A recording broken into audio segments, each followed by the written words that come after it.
Kabir was known as the laziest boy in the entire village. But what people never understood was the struggle happening inside him. His dreams fighting against his habits.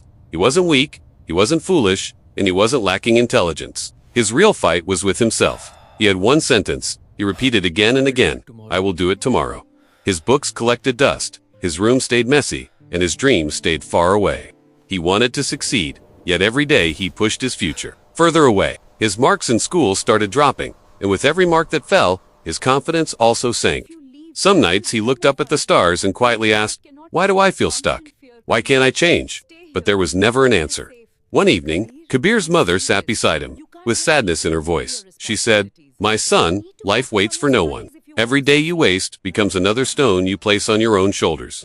If you do not change now, these stones will crush you." Kabir smiled, ignored her words, and thought, what difference will one day make?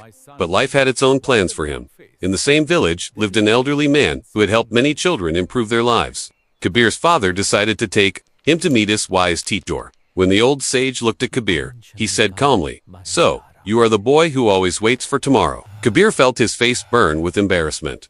The old sage gave him an unusual assignment. He handed Kabir a clay pot and a basket filled with small stones.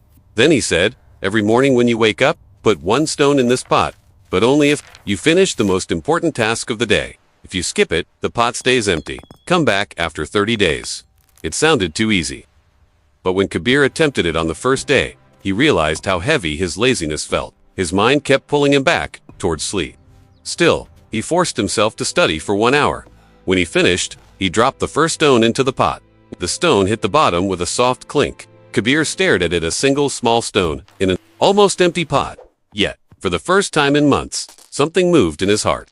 It was hope. The next day, he completed another task and placed another stone inside. Day after day, the stones began to gather. Some days he failed completely, and the pot stayed empty. But each morning, he tried again. As the pot slowly filled, Kabir's heart began to fill with pride too. After 30 days, he returned to the old sage, carrying the pot. He poured the stones onto the table. 20 stones, not 30. Kabir looked down in shame. "Master, I couldn't fill it," he whispered. The old sage smiled warmly and said, "My boy, don't look at what you couldn't do. Look at what you did do. Before this, you had 0 stones, 0 discipline, 0 habits. Now you have 20. These stones show the real power of small habits.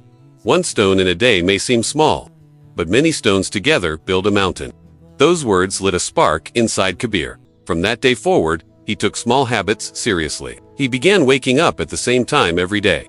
He read for 1 hour daily. He spent a few quiet moments in silence each morning. Slowly, his memory improved. His marks started climbing. 1 year later, Kabir was a completely changed person. He built habits that gave him focus, discipline, and strength.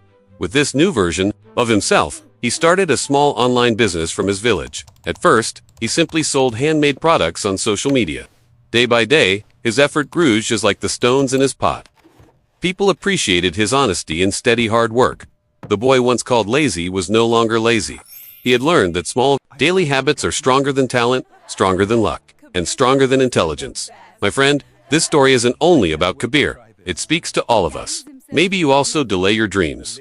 Maybe you also wait for tomorrow. But remember, tomorrow never comes. Your future changes only when you choose to change today. Your new life can begin with one small habit. Pick your habit today. Because 1 year from now, you'll either thank yourself or regret waiting. Which version of yourself do you want to meet?